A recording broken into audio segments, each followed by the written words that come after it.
Shalom et bonjour encore une fois de plus, mes bien-aimés, je vous salue au nom de Jésus-Christ à Nazareth. Aujourd'hui, mes bien-aimés, nous allons parler de quelque chose de très capital. Nous allons parler de la richesse spirituelle et de la richesse physique. Et nous allons tirer notre prédication dans le livre de Exode 3, verset 22. Et la Bible nous dit, chaque femme demandera à sa voisine et à celle qui demeure dans sa maison des vases d'argent, des vases d'or et des vêtements que vous mettrez sur vos fils et vos filles, et vous dépouillerez les Égyptiens. Amen. Le chapitre 4 d'Exode, verset 2, la Bible nous dit, l'Éternel lui dit, qu'y a-t-il dans ta main? Il répondit, une vierge. Amen. Mais bien aimés, là, c'est Dieu qui est en train de poser la question à Moïse, qu'est-ce que tu as à la main? Bien aimé, dans la richesse spirituelle, qu'est-ce que nous trouvons? La Bible nous dit qu'il y a un homme Moïse que Dieu a envoyé. Tous nous connaissons l'histoire. Dieu a envoyé Moïse d'aller sauver les enfants d'Israël en Égypte. Dieu a dit à Moïse, Moïse, j'ai écouté les cris, j'ai écouté les pleurs, j'ai écouté les supplications des Hébreux dans le pays lointain, là où ils se trouvent en Égypte. Mais c'est toi, Moïse, que j'ai délégué pour aller me prendre ce peuple et sortir avec ce peuple de l'Égypte. C'est là où Moïse a posé la question à Dieu. Tu me dis d'aller prendre le peuple qui est en Égypte.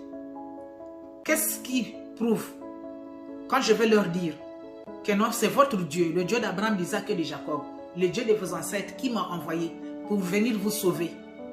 Qu'est-ce qui prouve que c'est toi qui m'as envoyé? Moïse a demandé le nom de Dieu. Dieu a donné le nom, que je suis celui qui suis. Et là, quelles sont les preuves? Dieu dit à Moïse, qu'est-ce que tu as entre tes mains? Et Moïse dit à Dieu que j'ai la Vierge entre mes mains. Ok, mais fais tomber cette Vierge-là par terre. Vous connaissez l'histoire. Quand Moïse a fait tomber la Vierge par terre, la Vierge s'est transformée en serpent. Et quand s'est transformée en serpent, Dieu a dit touche à travers la queue. Moïse a touché à travers la queue du serpent, c'est revenu sa Vierge. Dieu a dit, tu as vu? C'est ça que tu vas amener chez les enfants d'Israël.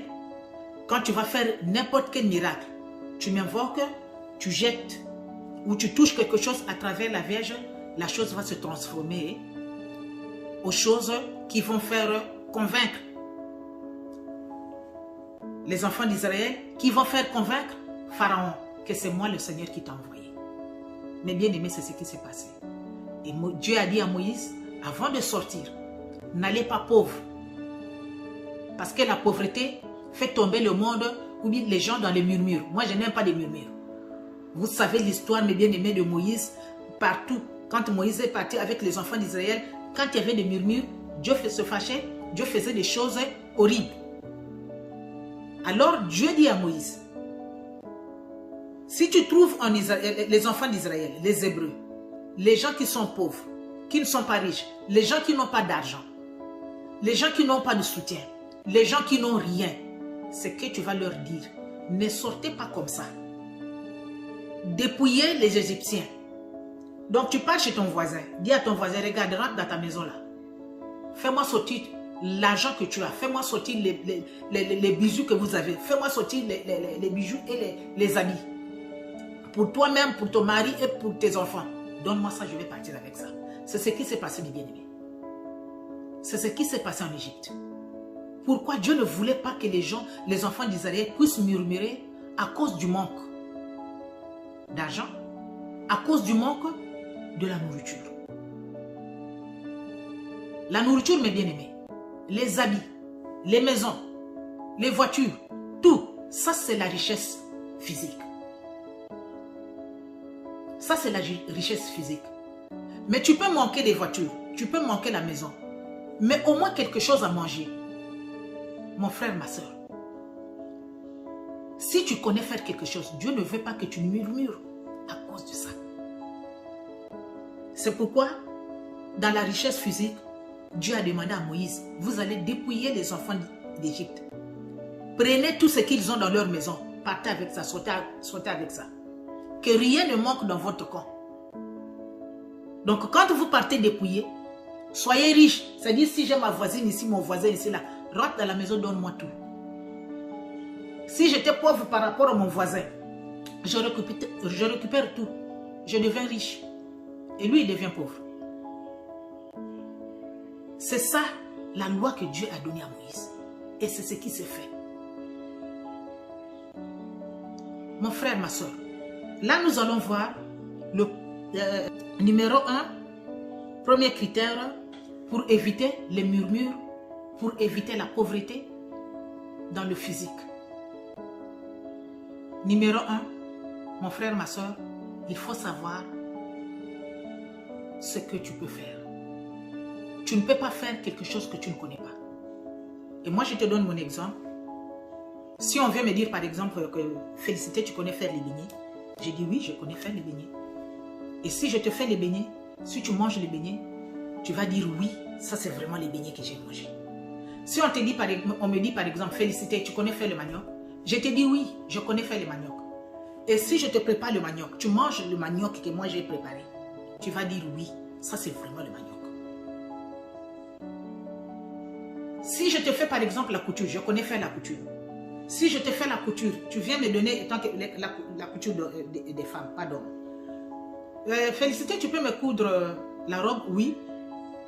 Et quand tu mets la robe par exemple dans ton corps, tu vas dire oui, ça c'est une robe que j'ai portée. Ça c'est des choses que je connais faire par exemple.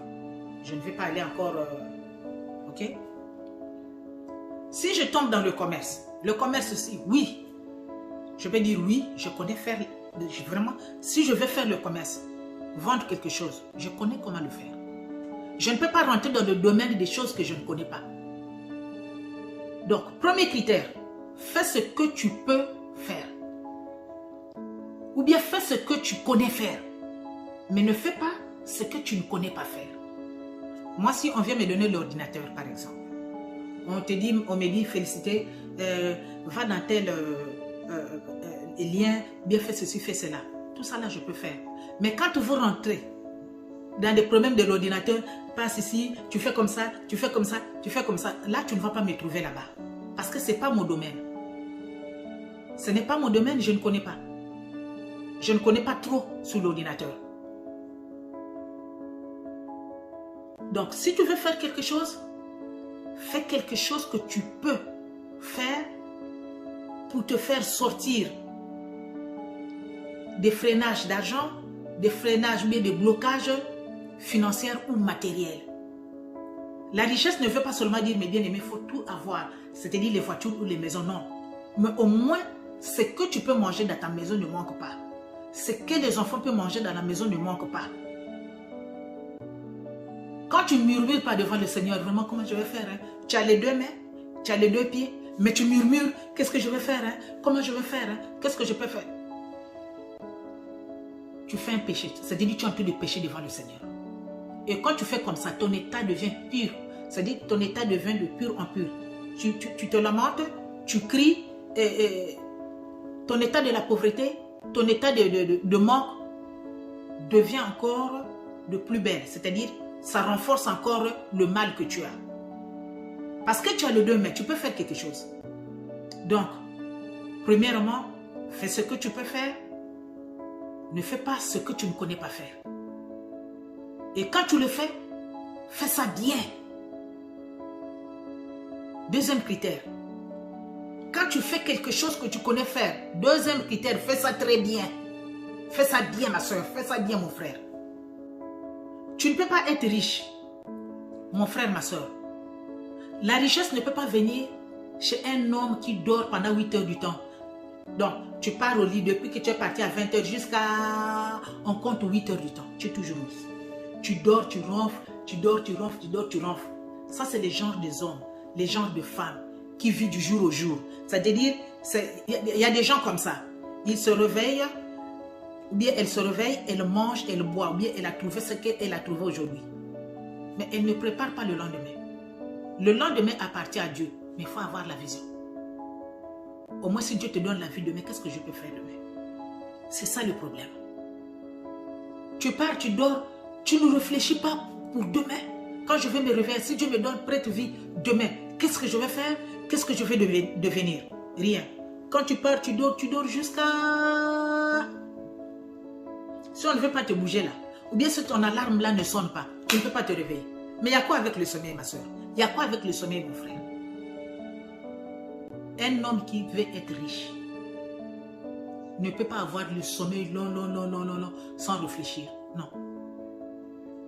Le sommeil, c'est le premier ennemi de la richesse. Deuxième ennemi, mon frère, ma soeur, de la richesse, c'est l'homme qui ne réfléchit pas. La personne qui ne réfléchit pas là. C'est un homme pauvre. La personne qui ne réfléchit pas. Qui ne connaît pas qu'est-ce que je peux faire. C'est un homme pauvre. Pourquoi? Parce qu'une personne qui veut être riche doit avoir les idées, doit réfléchir. Comment je peux faire? Comment m'en sortir dans cette situation? Comment gérer cette situation-là, de la pauvreté-là? Comment faire? La personne doit réfléchir. Et si toi, tu ne réfléchis pas, mon frère, ma soeur, pour t'en sortir de la situation là où tu te trouves dans cette pauvreté-là, là où tu as le manque en tout et pour tout, sache-le que tu es un homme pauvre. Et Dieu n'aime pas ça. Dieu n'aime pas ça parce que ça va t'amener dans les murmures. Et les murmures là vont t'enfoncer encore dans le noir ou dans la pauvreté. Troisième, mes bien-aimés, troisième ou quatrième, un homme qui reste devant la télévision. Un jour, j'ai appelé l'une de mes cousines au pays. Qu'est-ce que vous êtes en train de faire? C'était le matin. Qu'est-ce que vous êtes en train de faire? Ah oui, on est là. On a regardé les séries. Tu connais les séries? Oh oui, je connais les séries là. Ah oui. Donc, on est en train de regarder les séries là. Ok. Donc, à ce soir, est-ce que tu as fait quelque chose, la chose que je t'ai demandé de faire? Oh oui, je vais aller faire ça, ne t'en fais pas. J'appelle l'après-midi. Oh non, j'ai appelé la personne, je ne suis pas allée là-bas, mais j'ai appelé la personne aussi n'est pas là-bas. Mais qu'est-ce que tu es en train de faire? Je suis en train de regarder les séries. Donc, le matin, tu as regardé les séries, oui. L'après-midi, là, tu es en train de regarder les séries, oui. Mais tu vas finir les séries là à quelle heure? Les séries à quelle heure? Oh non, c'est les séries qui continuent comme ça là. Ça continue, ça comme ça. Donc, je suis là à n'importe quelle heure, donc je suis là. Ah bon? Donc, tu es devant les séries depuis le matin. Tu es devant les séries. Tu ne réfléchis à rien. Tu ne penses à rien. La télévision, mon frère. La télévision, ma soeur. Et il y a des hommes, parfois, quand il est devant la télévision, quand il commence à regarder les matchs là, il va regarder les matchs jusqu'à... C'est fini ici, il rentre ici. C'est fini ici, il rentre ici. La personne ne réfléchit pas. Laisse la télévision tranquille, mon frère, ma soeur. Mets-toi debout, réfléchis. Comment t'en sortir dans les situations de la pauvreté que tu as. Je répète encore, on n'a pas besoin de voitures, on n'a pas besoin... Tout ça là, c'est des besoins physiques. On a besoin de ça. Mais ça, le ventre, mon frère, n'a pas besoin de voiture, n'a pas besoin de maison. C'est d'abord le ventre. Que tu trouves quelque chose que tu vas manger, tu trouves quelque chose que tu vas boire. Que rien ne manque dans ta maison. La richesse physique. La télévision est l'ennemi de la richesse. Quel est mon lendemain? Donc la personne a mangé, il a trouvé à manger aujourd'hui, ou elle a trouvé à manger aujourd'hui. Demain là, quand elle va se réveiller demain, c'est là où elle saura, bien il saura qu'est-ce qu'il va faire demain. Mon frère, ma soeur, la pauvreté devient ton ami fidèle. L'autre ennemi, mes bien-aimés, de la richesse encore, ton téléphone qui est entre tes mains là. Est-ce que tu connais que ton téléphone là peut te rendre pauvre? ton téléphone te rend pauvre. Pourquoi ton téléphone te rend pauvre? Il y a des personnes, mes bien-aimés, qui ont pris le téléphone à la place des enfants. Les téléphones à la place des bébés. Vous connaissez comment, quand tu as ton bébé à la main, là, quand le bébé fait tomber, là, c'est toi-même, ton cœur tombe déjà par terre. Mais il y a des gens qui ont pris le téléphone comme leur enfant, comme leur bébé. Donc, même les enfants n'ont plus la place dans le cœur des parents, des mères ou de leur père. Mais le téléphone a pris place. Tu es là, une femme, tu es au téléphone depuis le matin. Tu rentres dans le répertoire là. Tu rentres à Facebook, tu sors à Facebook. Tu es là à YouTube, tu sors à YouTube. Tu es là à WhatsApp, tu sors à WhatsApp. Tu réponds à tout ce qui n'est pas utile dans les messages, dans le Messenger. Tu es partout dans tous les répertoires. Mon frère, ton téléphone te rend pauvre. Parce que ton téléphone prend plus du temps que même ton travail. Ton téléphone prend plus du temps, même ta prière. Il y a des gens comme ça. Quand il est au téléphone, c'est du matin jusqu'au soir. Même pour dire Jésus merci, la personne n'a pas le temps. Dès que la personne se réveille, aussitôt il prend le téléphone. Il commence à rentrer par WhatsApp, voir qui m'a écrit, qui a fait ceci, qui a fait cela. Ok, je réponds, je réponds, je réponds. Au fur et à mesure que tu es en train de répondre là, tu perds ton temps sans réfléchir aux vraies choses, comment t'en sortir dans la pauvreté. Ton téléphone.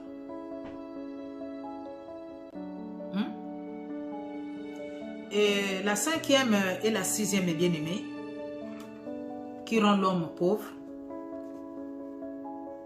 que mon frère, ma soeur, tu vas être étonné avec moi, c'est la prière.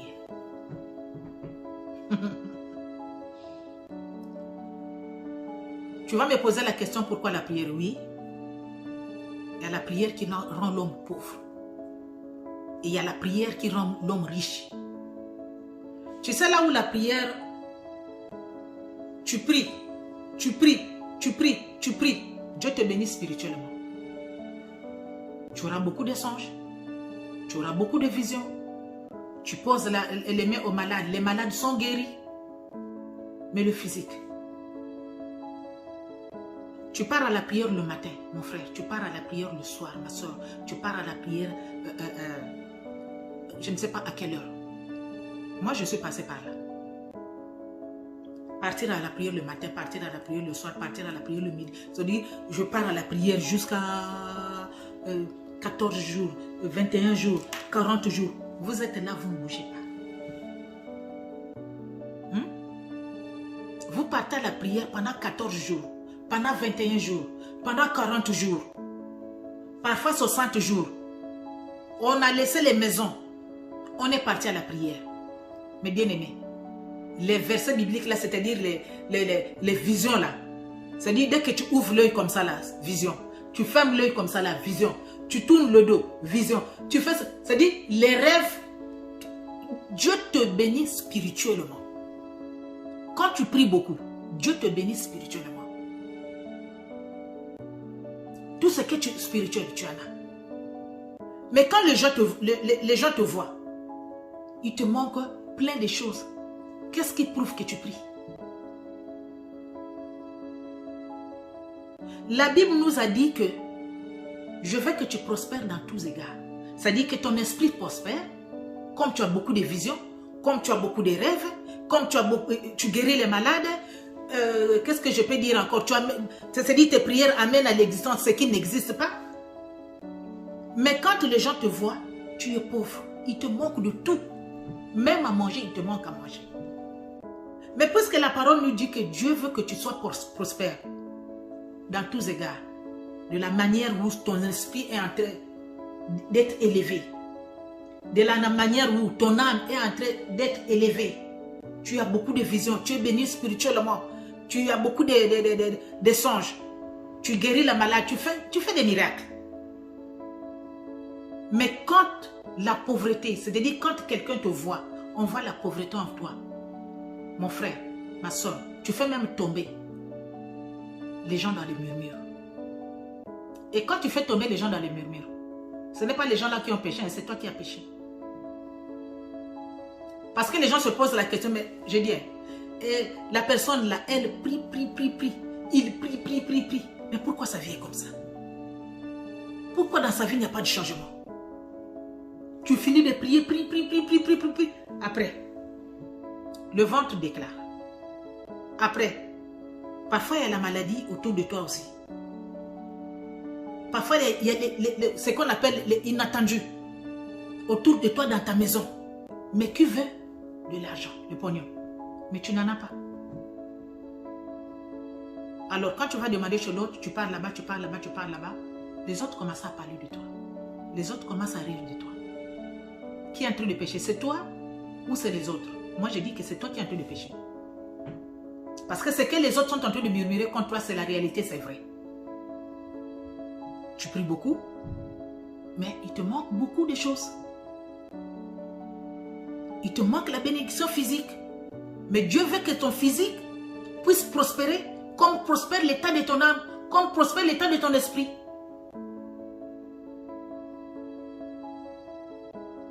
Alors, mon frère, ma soeur, fais quelque chose. Si tu ne connais pas faire quelque chose, va apprendre à faire quelque chose. Il y a un radage français qui dit que non, il n'y a pas de sous-métier. Même si tu es... Moi, je vois dans les documentaires, les gens qui ont fini les études dans son pays, mais il n'y a pas de travail. Mais les gens partent faire les champs. Ils partent faire les champs. Faire les foufous, faire les maniocs, faire tout, et puis louer les voitures si tu n'as pas l'argent pour prendre les camions. Bon, il y a maintenant les systèmes aussi dans les autres pays. Je te donne un sac de foufou, bien 2 sacs de foufou. Tu m'amènes les 10 sacs là, bien les 3 sacs là. On amène ça dans la ville. Ça se fait maintenant comme ça. Fais quelque chose, mon frère. Fais quelque chose, ma soeur. Il n'y a pas de sous-métier. Il n'est jamais tard aussi dans la vie. Pour apprendre quelque chose, il n'est jamais tard. Quel que soit l'âge que tu as, tu peux faire quelque chose qui peut éviter que les autres murmurent contre toi. Tu peux aller apprendre le travail. Mon frère, la soudure t'attend. L'électricité t'attend. Va apprendre à être chauffeur. Il y a beaucoup de travail, de petit, quelque chose qui peut t'aider à mieux vivre par rapport à la vie que tu mènes aujourd'hui. Ma soeur, il y a la couture qui est là. Le commerce, moi je ne te garantis pas le commerce. J'ai fait le commerce toute ma vie. Toute ma vie, j'ai fait le commerce depuis mon enfance. J'ai vendu le coco, j'ai vendu les oranges, j'ai vendu les mandarines, j'ai vendu l'arachide, j'ai vendu quoi encore? J'ai vendu tout depuis mon enfance. J'ai fait les gratanias, j'ai fait les beignets. J'ai vendu beaucoup.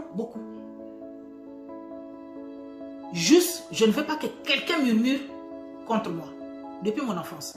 Et je ne veux pas aussi être esclave d'une personne dans ma vie. Je ne l'ai pas été. Non. Donne-moi, hein. Donc, ta mère là depuis que tu es là comme ça, comme Bartimée. Mon frère, ma soeur, Bartimée a fait l'action. Tu prends Bartimée a fait l'action. Qu'est-ce que Bartimée a fait? Quand il a entendu que Jésus-Christ de Nazareth est en train de venir, qu'est-ce que Bartimée a fait? Et Bartimée était là, bien positionné. Dans la rue, dans les grandes avenues. C'est sûr. Il savait qu'un jour Jésus va passer par là. Mais le jour où il attendait, Jésus de Nazareth, Jésus de Nazareth. Bartimée a dit, ah, le gars est là. Malgré que je ne vois pas, mais quand même mes oreilles ont entendu les échos de Bartimée. Bartimée a fait l'action, mes bien-aimés. Bartimée s'est levé pour aller croiser les voix qui criaient Jésus. Et quand Jésus passait devant lui, mes bien-aimés, Bartimée a crié. Bartimée a fait l'action. Il s'est levé, il a crié. Il s'est levé pour faire un pas vers le Seigneur. Afin que le Seigneur vienne vers lui. Malgré qu'il y avait les freinages, malgré que ce n'était pas facile, mon frère, ma soeur, pour Bartimée, mais Bartimée avait eu la victoire. Mon frère, ma soeur, je t'appelle. Tu peux changer ta situation. Au lieu de mendier, tu peux changer ta situation. Tu peux le changer, ma soeur. Tu peux le changer, mon frère. Tu peux changer ta situation. Fais quelque chose que tu peux faire. Fais quelque chose que tu connais. Et quand tu le fais, fais ça bien. Oui, fais ça bien. Quand tu le fais, ne déçois à personne. En fait que le Seigneur t'acclame. En fait que le Seigneur puisse bénir ce que toi tu vas faire. Moïse était riche spirituellement. Il parlait avec le Seigneur tous les jours. Moïse avait des visions. Moïse avait des rêves. Dieu m'a parlé. Et Moïse était riche. Parce qu'en sortant de l'Égypte, mes bien-aimés, Moïse n'est pas parti pauvre. Non. L'ordre, c'est Moïse qui avait reçu l'ordre. Que vous allez partir dépouiller les Égyptiens. Oh. Mon bazon a mon facile il dépouiller les Égyptiens. Mon ni vrai coup dépouiller, pas que vous avez coup dépouiller. Je vais très très bien te dépouiller. Donc Moïse était riche spirituel. Moïse était riche physique. Quand Moïse voulait quelque chose, il parlait avec Dieu comme ça. Face à face. Et quand il y avait la famine, Moïse disait, Seigneur, je ne veux pas le murmurer là, qu'est-ce que tu penses? Oh non, j'en veux à manger. Il y avait à manger. Les habits, ils avaient pris tout en Égypte. C'était parti avec eux. Moi, j'appelle aussi, Seigneur, mon frère, ma soeur, je t'appelle à être riche physique et riche spirituel comme Moïse. Une femme, un homme qui veut être riche ne dort pas beaucoup. Réfléchis à ce que tu peux faire. Et quand tu le fais, je te le répète encore, quand tu le fais, fais ça bien. Que le Seigneur vous bénisse encore une fois de plus, que le Seigneur exauce vos prières, que toute la pauvreté spirituelle et physique, par le nom de Jésus-Christ de Nazareth, j'ordonne à toute puissance, à tout esprit de pauvreté physique ou spirituelle, de quitter votre âme, de quitter votre esprit, de quitter votre corps au nom de Jésus-Christ de Nazareth. Et que dès que tu écoutes la parole, mon frère, ma soeur, que ta vie change, que tu essaies de voir ce que tu peux faire. Et que Dieu soit derrière ce que toi tu vas faire et qu'il te bénisse. Merci encore une fois de plus. Abonnez-vous massivement dans notre chaîne Femme Forte TV News, mes bien-aimés, et que le Seigneur vous bénisse. Merci.